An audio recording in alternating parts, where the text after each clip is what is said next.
नमस्कार, स्वागत आहे तुमचं सुषमाज किचनमध्ये। सर्वांना संक्रांतीच्या खूप खूप शुभेच्छा। आज आपण अगदी सोप्या पद्धतीने अजिबात पाक न बनवता तिळाचे मऊ असे लाडू तयार करणार आहोत। अगदी मऊ असे लाडू हे तयार होतात, पाहू शकता तुम्ही। व्हिडिओ शेवटपर्यंत बघा, तसेच रेसिपीला लाईक करा, चॅनलला सबस्क्राईब करा आणि बेल नोटिफिकेशन पण ऑलवर प्रेस करा। आता आपण रेसिपीला सुरुवात करूया। तिळाचे लाडू बनवण्यासाठी इथे मी एक कढई गरम करायला ठेवली आणि त्यामध्ये अर्धा किलो तीळ टाकून छान आपल्याला भाजून घ्यायचे। तर आपण इथं पाक न बनवता साधे सोपे लाडू तयार करणार आहोत। ते भाजताना गॅस हा कमीच ठेवायचा, कमी गॅसवरतीच तीळ छान भाजून घ्यायचे। एखाद दुसरा तीळ आपला हा तडतडतोय आता, म्हणजे आपले तीळ थोडेसे भाजून झालेले आहेत। तीळ हे जास्तही भाजायचे नाही आणि एकदम कमीही नाही भाजायचे। जास्त जर खूप भाजले गेले तर कडवटपणा येतो लाडूला। आणि इथे मी हे गावरान तीळ वापरलेले आहेत। तुम्हाला जर ते पांढरे पॉलिशचे तीळ जरी वापरायचे असले तरी तुम्ही वापरू शकता। आपले छान भाजून झाले। तीळ व्यवस्थित भाजल्यानंतर तीळ असे छान फुलल्या पण जातात। आता हे एका ताटामध्ये काढून थंड करून घ्यायचे। आता यामध्ये खोबऱ्याचा खीस आपल्याला भाजून घ्यायचा आहे। ज्या डब्याने आपण तीळ घेतले त्याच डब्याने आपण अर्ध्या डब्यापेक्षा थोडासा कमी खोबऱ्याचा खीस घेतलाय। हा जो खीस आहे छान भाजून घ्यायचा आहे।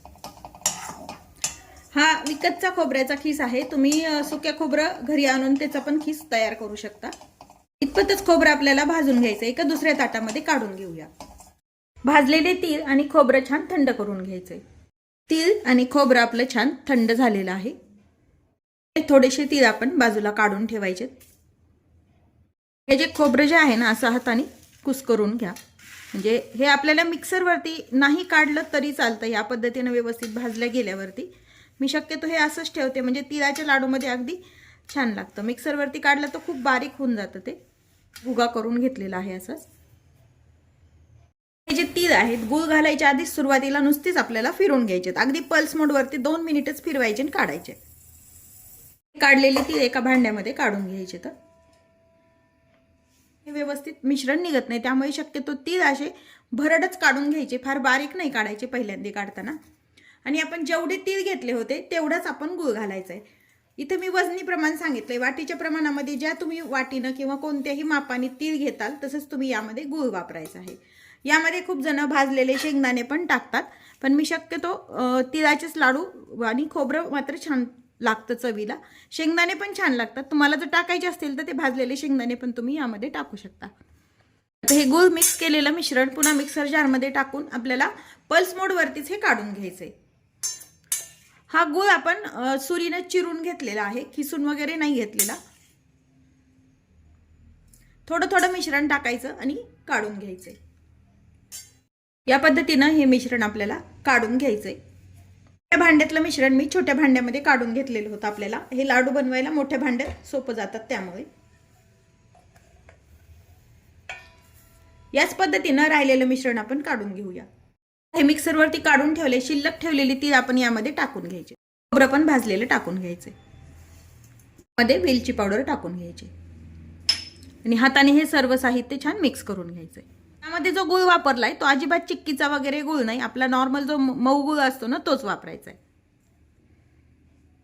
सर्व मिश्रण आपण छान मिक्स करून घेतलेलं आहे। एखाद्या वेळेस जर मिश्रण कोरडं झालं, ही टीप आहे, तर यामध्ये काय करायचं, लाडू बनल्या नाही गेले तर यामध्ये थोडंसं आपल्याला साजूक तूप टाकायचं आणि मग लाडू छान वळल्या जातात। पण यामध्ये अजिबात तूप वगैरे टाकायची गरज पडलेली नाही आपल्याला। व्यवस्थित याचे आपले लाडू बनल्या जाऊ शकतात। आता याचे आपण लाडू तयार करून घेऊया। हवा तसं तुम्हाला छोटा मोठा लाडू घेण्यासाठी प्रमाण घ्यायचे तयार केलेल्या मिश्रणाचं। मस्त लाडू आपण तयार करून घेतलाय, पाहू शकता। हाच लाडू मी तुम्हाला छान तोडून दाखवते। अगदी मऊसर लाडू हे छान तयार होतात। या पद्धतीने आपण बाकीचे लाडू पण तयार करून घेऊया। हे आहेत आपले तिळगुळाचे झटपट असे मऊ लाडू।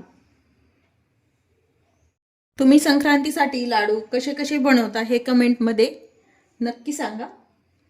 जे लाडू आहेत गावरान तिळाचे लाडू असल्यामुळे अगदी असे पांढरे शुभ्र असे लाडू हे तयार होत नाहीत, पण कधीही गावरान तिळाचे लाडूच खायला अगदी पौष्टिक आहेत।